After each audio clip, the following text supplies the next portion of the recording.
Bien. Messieurs et messieurs les présidents surtout, bonjour et bienvenue. On peut s'étonner un petit peu, nous sommes là, place de la Relance. On pourrait s'étonner que l'on mette une réflexion sur les possibilités qu'offrent les tribunaux de commerce en matière de relance. Ça peut sembler un peu paradoxal. On a plutôt l'image habituelle de lieux où on est peut-être sanctionné, où l'on court des risques en rentrant. Et puis pourtant, nous jouons tous, vous jouez tous, un rôle absolument exceptionnel en matière de prévention des difficultés des entreprises. Alors moi, je vais vous parler un petit peu rapidement de quelques mesures qui ont été faites sous forme d'entretien auprès des justiciables, des chefs d'entreprise qui le souhaitent. Monsieur le président Drumen, qui est président du tribunal de commerce de Nanterre, nous parlera plus spécialement des mandats ad hoc et de la conciliation. Monsieur le président Thibault, qui lui est président du tribunal de Nantes, nous parlera spécialement de la sauvegarde. Alors pourquoi cette intervention? Pourquoi ces mesures de prévention? Nous étions partis d'une observation relativement simple. Sur 100 entreprises qui viennent déposer leur bilan, à peu près 10 seulement sont mises en redressement judiciaire. Sur ces 10, 2 ou 3 seulement survivront et seront encore en vie quelques années après. On voit immédiatement que c'est tout à fait insuffisant et les tribunaux et leurs responsables ont constaté une chose: plus la société et son dirigeant anticipent les difficultés et leur traitement, et plus les chances de survie des sociétés concernées augmentent. Alors de nombreuses aides au traitement existent, on va les voir les unes après les autres le plus rapidement possible. Moi je vais vous parler simplement du traitement préventif. Alors le début de la prévention, un seul article dans le Code de commerce nous permet de le traiter. Lorsque le président d'un tribunal de commerce a connaissance de difficultés qui sont susceptibles de mettre en péril la société, il peut convoquer le dirigeant pour s'en expliquer avec lui lors d'un entretien parfaitement informel et afin de mettre en place, si c'est possible, les mesures nécessaires pour parvenir à améliorer la situation et à permettre la survie de l'entreprise. Alors les tribunaux le font à partir de quelques clignotants fournis par le greffe le plus souvent, mais de plus en plus également à partir d'une demande spontanée des dirigeants d'entreprise qui, étant de mieux en mieux informés, ont pris l'habitude de venir parler avec le président du tribunal de commerce d'une manière, je le signale, tout à fait confidentielle, pour discuter de leurs difficultés et réfléchir aux solutions possibles. Alors quels sont ces principaux clignotants? C'est d'abord ceux qui sont fournis par le greffe, l'inscription de privilèges qui émane le plus souvent du Trésor public ou des caisses de retraite ou de l'URSSAF, des non-publications de comptes, un certain nombre de comptes malheureux, des fonds propres négatifs, l'absence même de déclaration des comptes, tous signes qui interpellent un petit peu et qui nous font craindre que notre société soit en difficulté.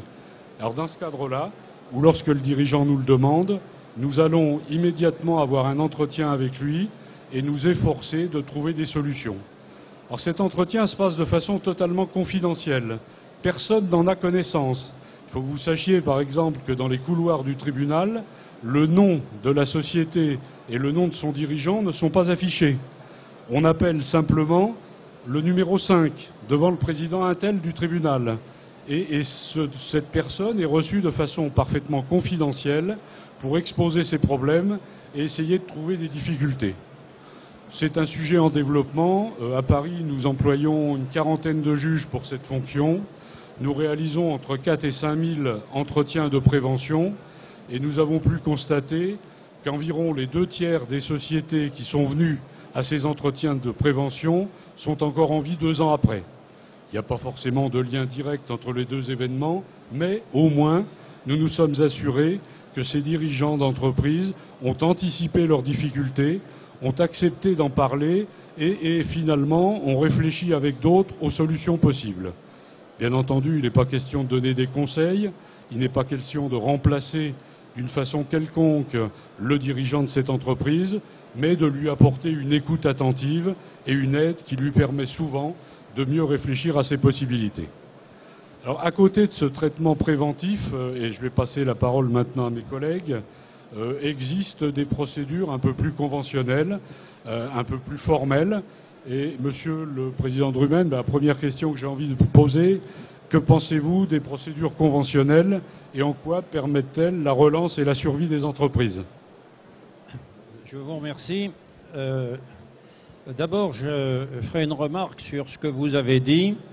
La détection est en effet très importante, car elle permet d'aller chercher le chef d'entreprise qui semble éprouver des difficultés, alors qu'il n'oserait peut-être pas venir de lui-même, car pousser la porte du tribunal présente encore, aux yeux de certains, une grande réticence. Alors, ceci étant dit, les procédures conventionnelles qui résultent de la loi de sauvegarde de 2005 et de l'ordonnance de décembre 2008 ont produit des effets que l'on peut qualifier de très satisfaisants. Très satisfaisants parce que ce sont des procédures simples, souples et confidentielles. Procédure simple, le chef d'entreprise qui désire bénéficier d'un mandat ad hoc ou d'un conciliateur présente une requête au tribunal, c'est-à-dire au greffe du tribunal. Une requête, c'est un document écrit, à la limite ça peut être un simple courrier qu'il présente au greffe du tribunal en demandant à être reçu par un juge du tribunal ou par le président ou ses délégataires. Et cela se passe donc d'une manière très simple, très rapide. Il ne se perd pas dans les méandres administratifs. Monsieur le Président, j'ai envie de vous poser une question tout de suite. Pourquoi choisir un mandat ad hoc ou une conciliation? Alors, le mandat ad hoc et la conciliation, d'une certaine manière, sont très proches, mais la conciliation est plus encadrée, d'abord en termes de délai, puisqu'elle ne peut pas excéder 4 mois ou éventuellement un 5e mois pour des raisons spécialement motivées.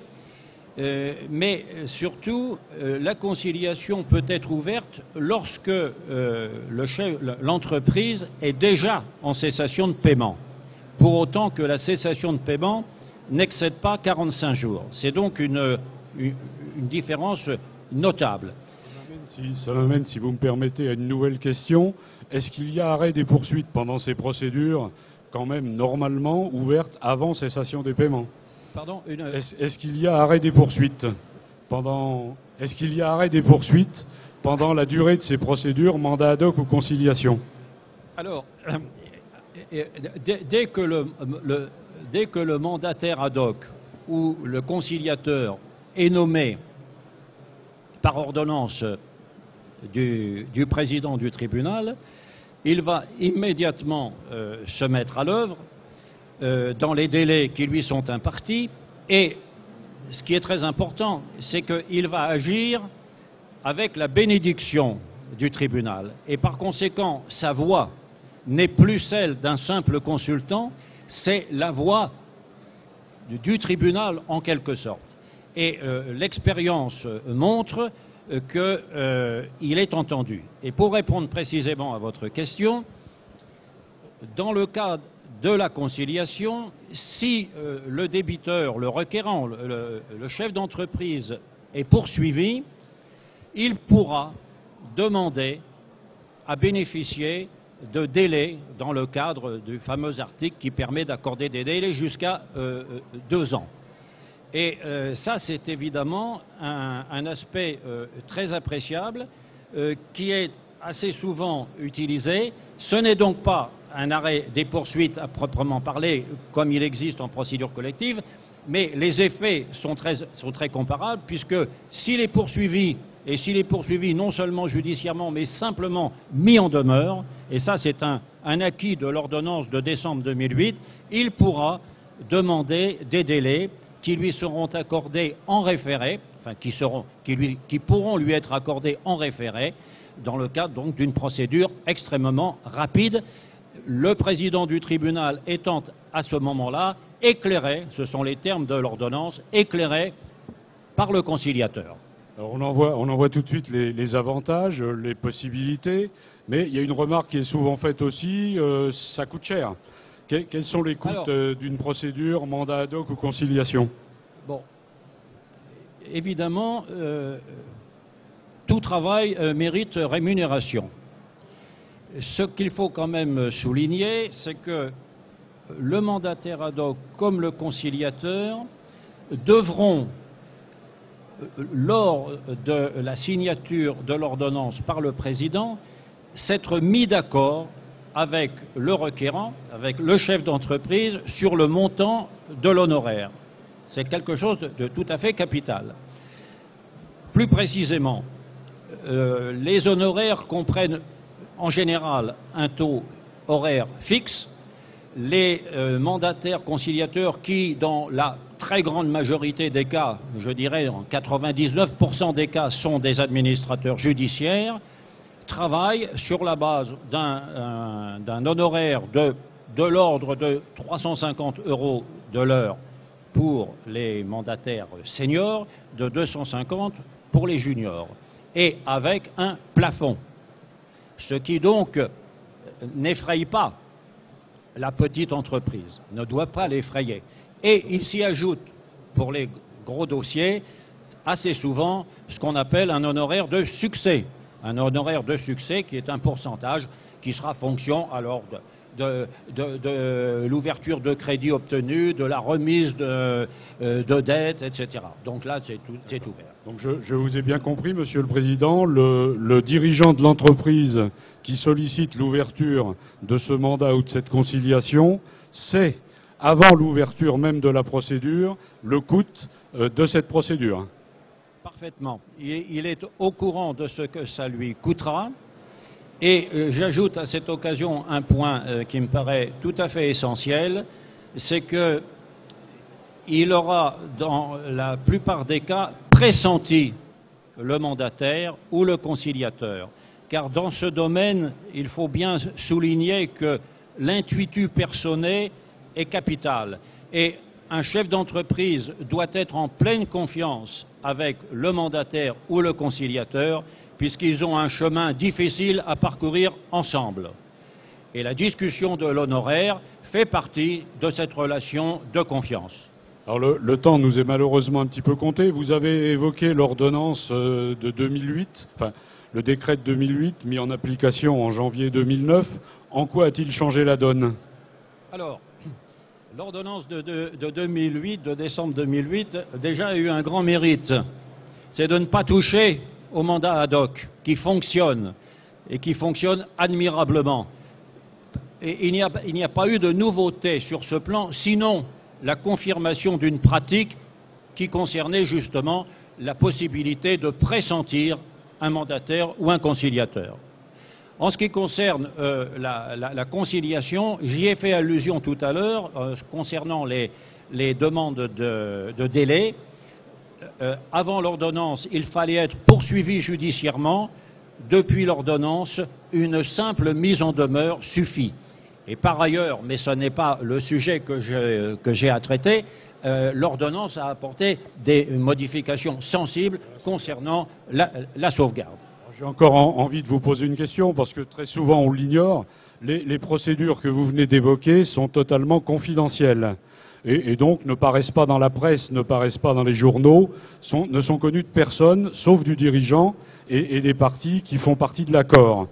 On parle beaucoup de l'aspect social de ces procédures. On dit souvent qu'il y a destruction d'emplois à l'occasion des liquidations judiciaires. Qu'est-ce qu'il en est? Quels sont les effectifs concernés, à votre connaissance, par ces procédures spéciales, totalement confidentielles et malheureusement parfois ignorées du grand public? Alors, ces procédures sont confidentielles, vous avez tout à fait raison de souligner ce point.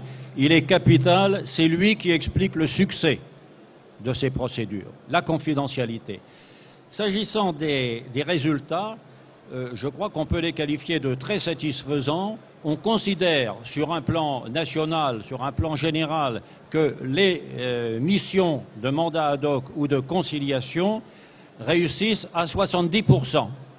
Et je peux vous donner les chiffres du tribunal de Nanterre que j'ai fait sortir au 30 septembre dernier. Au 30 septembre dernier, nous avons 27 885 salariés qui sont employés dans des entreprises sous mandat ad hoc ou sous conciliation. C'est donc absolument considérable. Et si vous considérez qu'il y a 70% de succès, vous voyez tout de suite le nombre d'emplois préservés. Par conséquent, je suis enthousiaste en ce qui concerne les procédures conventionnelles. Alors pour respecter le temps qui m'a été confié, je suis obligé d'être un petit peu réducteur, mais j'ai quand même envie, dans cette enceinte, de vous poser une question. Nous sommes là parmi des gens du chiffre. En quoi les gens du chiffre sont-ils concernés par ces procédures spéciales et quel pourrait être leur rôle? Quel est leur rôle et quel pourrait-il être? Question capitale. Les hommes du chiffre et aussi les hommes du droit ont un rôle majeur à jouer pour inciter et accompagner leurs clients au tribunal. C'est toujours très délicat de venir au tribunal pour un chef d'entreprise qui est, par hypothèse, fragilisé ou qui ne se rend pas compte que son affaire va mal. Et c'est le rôle de l'expert comptable qui a la confiance du chef d'entreprise, qui le suit pas à pas, de plus près, de beaucoup plus près que le commissaire aux comptes. C'est à l'expert comptable de lui expliquer qu'il est temps de prendre des mesures salutaires et que demain, il sera trop tard. Et ça, c'est le rôle de l'expert comptable. Et je peux vous dire que lorsque un chef d'entreprise vient au tribunal et qu'il est accompagné de son expert comptable, c'est un plus. Parce qu'on demande un mandat ad hoc ou on demande un conciliateur sur la base d'un dossier documenté. Qui va faire ce dossier documenté? Ce n'est pas le chef d'entreprise, surtout des petites entreprises. Quand il s'agit de grosses PME ou a fortiori de grands groupes, et il y en a, là, bien entendu, le problème est différent. Ce sont des entreprises qui sont organisées, structurées. Mais pour les petites entreprises, s'il n'y a pas l'appui de l'expert comptable, eh bien, c'est un risque d'échec. Merci, Monsieur le Président. Nous avons bien compris que plus la société et son dirigeant anticipaient les difficultés et leur traitement, et plus les chances de survie augmentent. Nous avons bien compris aussi que de nombreuses aides au traitement existent, mais que celles des tribunaux doivent être mieux connues et comprises, et que les experts comptables et commissaires aux comptes ont un rôle évident, accru à jouer dans ces domaines-là, pour nous aider dans cette opération de relance de l'activité et de survie des sociétés. Alors, je vais me tourner maintenant vers Monsieur le Président Thibault, qui est président du tribunal de Nantes, et lui poser des questions sur une procédure, cette fois, qui, elle, n'est plus confidentielle, mais qui est la procédure de sauvegarde. Alors, il y a souvent une confusion entre la loi de sauvegarde et la procédure de sauvegarde. Donc, la première question que j'ai envie de vous poser, qu'est-ce que c'est qu'une procédure de sauvegarde? Alors la procédure de sauvegarde est une procédure nouvelle. Elle date de 2005, application 1er janvier 2006. Donc elle commence à être connue, elle n'est pas encore tout à fait connue. Qu'est-ce que c'est? En fait, elle concerne les artisans, les commerçants, les sociétés commerciales qui ne sont pas en état de cessation de paiement. Donc, on dit in bonis. Au mois de décembre, l'ordonnance a donc assoupli cette donnée dans la mesure où, avec un moratoire, vous pouvez apporter la preuve que vous n'êtes pas en état de cessation de paiement. Alors, donc, c'est une entreprise in bonis qui a des difficultés particulières qu'elle n'est pas en état de surmonter. Donc, bien qu'elle soit à même de payer toutes ses dettes, elle vient se mettre sous la protection du tribunal pour essayer de trouver un accord avec ses principaux créanciers. Absolument. Alors, elle vient se mettre donc sous la protection du tribunal pour se réorganiser, se reconditionner, bref, pour se mettre à niveau de façon à pouvoir continuer son exploitation. C'est une procédure qui est fondamentalement différente du redressement judiciaire. Effectivement, dans le Code, il y a certains articles communs, notamment au niveau des périodes d'observation, Mais dans un cas, nous avons quelqu'un qui anticipe ces difficultés et qui vient pour les régler sous la protection du tribunal. Dans un autre cas, nous avons quelqu'un qui agit par contrainte c'est donc ça le redressement judiciaire. Alors, pratiquement, comment s'ouvre une telle procédure? C'est le dirigeant qui s'adresse au tribunal et qui entend bien conserver la totale maîtrise de son activité. Tout à fait. C'est une démarche absolument volontaire du représentant légal de l'entreprise. Si possible, accompagné de son conseil. Donc mon collègue en a fait état. Le rôle du conseil est fondamental. Et je dirais peut-être même encore plus en temps de sauvegarde, parce que la sauvegarde, ça n'est pas rien. Et il faut absolument arriver au tribunal bardé de façon à convaincre que l'ouverture d'une procédure de sauvegarde peut être faite. À supposer que les conditions soient toutes réunies, à ce moment-là, il y a donc ouverture de la procédure de sauvegarde et l'entreprise se trouve sous la protection de la loi. Donc nous sommes ravis d'avoir des experts comptables avec nous au moment de l'ouverture pour nous expliquer et aider le dirigeant à mieux expliquer ces chiffres. Mais lorsque cette procédure est ouverte, supposons que les conditions ont été remplies, que se passe-t-il après cette demande d'ouverture? Qu'est-ce qui va arriver?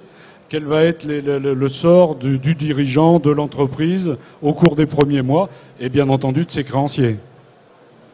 Alors on va commencer par les dettes parce que c'est l'avantage quand même. Les dettes sont gelées. Les dettes sont gelées d'une part et d'autre part, tous ceux qui se sont portés garant ou caution sont également sous la protection de la loi. Donc c'est pas négligeable. Un petit entrepreneur qui s'est porté caution, si on ouvre une procédure de sauvegarde, eh bien, il ne peut pas être activé en caution pendant tout le temps que durera la procédure. Donc, si l'entreprise est importante, il est assisté d'un administrateur. Si elle l'est moins, il est tout seul. Mais dans tous les cas, le chef d'entreprise conserve ses pouvoirs.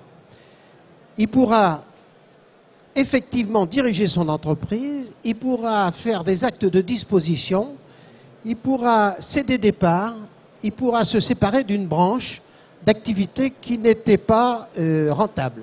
Et je crois qu'en plus, il ne peut pas prendre le risque d'être lui-même renvoyé. Absolument. Il conserve tous ses pouvoirs. Donc il poursuit sa mission jusqu'à son terme. Il a eu une démarche volontaire et il y va jusqu'au bout.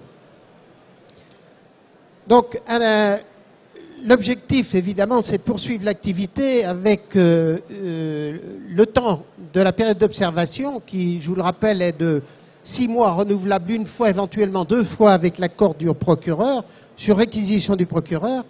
Mais pendant ce temps-là, il doit y avoir des efforts qui doivent être faits de restructuration pérenne, de façon à pouvoir remettre l'entreprise sur les rails. La période d'observation, ou les périodes d'observation, s'achèvent par un plan qui fixe dont les conditions sont fixées par le tribunal. Merci. J'ai presque envie de vous poser d'ailleurs la question à tous les deux. J'entends dire parfois que l'ouverture d'une procédure, n'étant plus confidentielle, a des conséquences en matière de trésorerie. Donc, est-ce que vous pensez qu'il y a lieu, lorsqu'on veut demander l'ouverture d'un mandat ad hoc, d'une conciliation ou d'une sauvegarde, je vous repasserai la parole ensuite sur cette procédure particulière, est-ce que vous pensez que quelque part c'est une opération qui se prépare? Monsieur le Président Drumen. Oui, je pense que c'est une opération qui peut très utilement se préparer. Et nous avons un grand exemple récent où, dans l'affaire automotive, le tribunal de commerce d'Évry a ouvert une procédure de sauvegarde qui a été clôturée quelques semaines après. Cela signifie que tout était préparé à l'avance, c'est ce qu'on appelle le pré-package de sauvegarde, ou encore en français la sauvegarde apprêtée. Alors, ça a intrigué un peu les juristes, mais il faut quand même partir du principe que dans notre pays, ce qui n'est pas interdit est autorisé, et que par conséquent, il y a place pour l'innovation. Et ce que je dis pour la sauvegarde est vrai d'ailleurs pour le mandat ad hoc ou la conciliation. il est tout à fait loisible au président de prendre des initiatives innovantes qui respectent la finalité de la loi. Merci, Monsieur le Président Thibault. Alors, une bonne sauvegarde se prépare. À mon avis, le mandat ad hoc est une bonne chose pour ça. Parce que le chef d'entreprise a eu un contact avec le tribunal, il s'est familiarisé un peu avec la procédure, et le jour où il arrive en sauvegarde, il est plus apte à faire une bonne sauvegarde. Alors, au niveau de la sauvegarde, ce que je voudrais dire, c'est que, bon, elle a des avantages et elle a des inconvénients. Alors, quelles sont ses principales caractéristiques? Alors, les avantages d'abord, évidemment, ils sont que les dettes sont gelées, y compris pour les cautions. Donc ça, c'est véritablement très important. La deuxième chose, c'est que le dirigeant reste maître de son affaire. Donc c'est quand même pour lui une garantie. Il reste maître jusqu'au bout, comme vous l'avez dit. La troisième chose, c'est qu'il est assisté ou surveillé, dirons-nous, selon la mission de l'administrateur, par un professionnel compétent. Donc ça, tout ça, ce sont des avantages non négligeables. Alors en termes d'inconvénients, le premier inconvénient, évidemment, c'est la publication. Alors, je vois l'informateur local, l'informateur judiciaire, pour ne pas le citer, il m'a été fait grief il n'y a pas longtemps d'un justiciable qui avait une sauvegarde homologuée, qui avait une conciliation homologuée, pardon, de faire assimiler la sauvegarde homologuée à une opération judiciaire. Donc il faut bien faire des distinguos. Et à mon avis, il faut faire un distinguo avec la sauvegarde. La sauvegarde est complètement différente du redressement judiciaire. Dans un cas, on a un chef d'entreprise visionnaire qui anticipe ses difficultés, qui sait qu'il aura du mal à le faire, a fortiori en ce moment avec la crise, et qui se met sous protection de la loi. Ça me paraît quelque chose d'être extrêmement important, et cette innovation de la loi, elle est fondamentale. Auparavant, le chef d'entreprise ne disposait d'aucun moyen. S'il était une bonisse et qu'il pressentait des difficultés à moyen terme, il n'avait aucun moyen de se mettre sous une quelconque protection. Donc là, c'est un inconvénient, mais c'est aussi un inconvénient qui fait que l'entreprise doit communiquer. Et cette communication, il faut la faire en amont. À partir du moment où on va ouvrir une sauvegarde, vaut peut-être mieux voir son banquier, vaut peut-être mieux voir ses fournisseurs et ses clients pour leur dire, écoutez, voilà, hein, j'avais une branche d'activité dont vous savez que là où la crise l'a menée, il faut que je m'en sépare, ça m'handicape pendant une durée de quelques mois, donc j'ai choisi de demander au tribunal d'ouvrir une procédure de sauvegarde. Donc il faut savoir communiquer et transformer finalement la publication qui va se faire comme un avantage et non pas comme un inconvénient. Parce que l'assurance crédit qui va découvrir tout d'un coup une ouverture de sauvegarde, effectivement, elle va tout de suite barrer la route à sa cotation. Bon, on a vu que sauvegarde, évidemment, redressement judiciaire également, sont des procédures officielles, donc non confidentielles, faisant l'objet d'un jugement, d'un plan de redressement ou d'un plan de sauvegarde. Je crois quand même, et je vais vous repasser la parole une seconde, Monsieur le Président Drumen, que dans un cas de conciliation, on perd également cette notion de confidentialité, dans la mesure où les signataires de l'accord demandent au président du tribunal, au tribunal lui-même, d'homologuer cet accord. Est-ce que vous pouvez nous en dire un mot?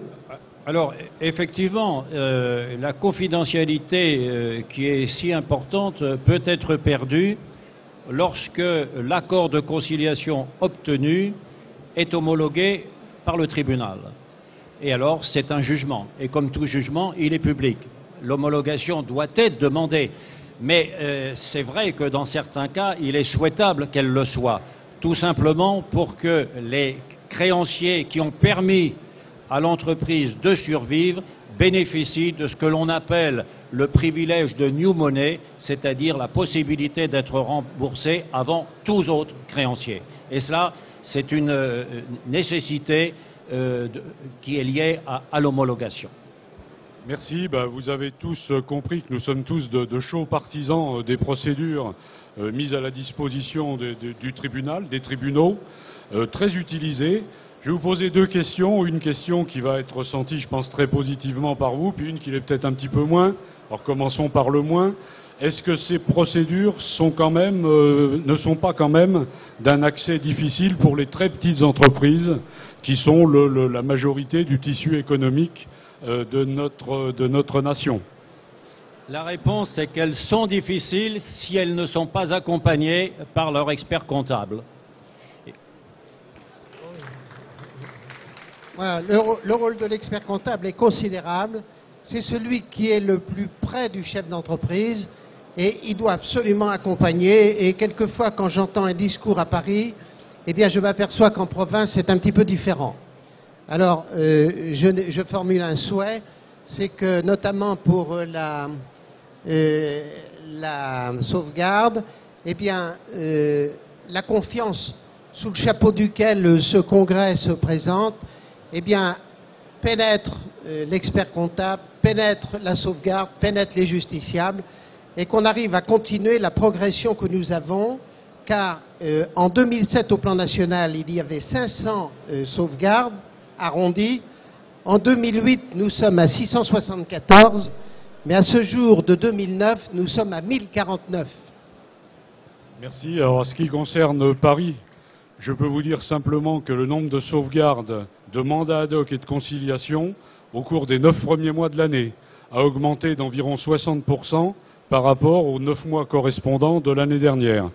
Je pense qu'il en est pratiquement de même dans l'ensemble des tribunaux, ce qui montre à la fois le succès de ces procédures, mais également les risques que continue à courir l'économie à l'heure actuelle. Et donc, messieurs, mesdames, les experts comptables, votre aide, votre soutien, votre intervention, votre diffusion de ces informations nous sont particulièrement précieuses. Merci de nous avoir écoutés.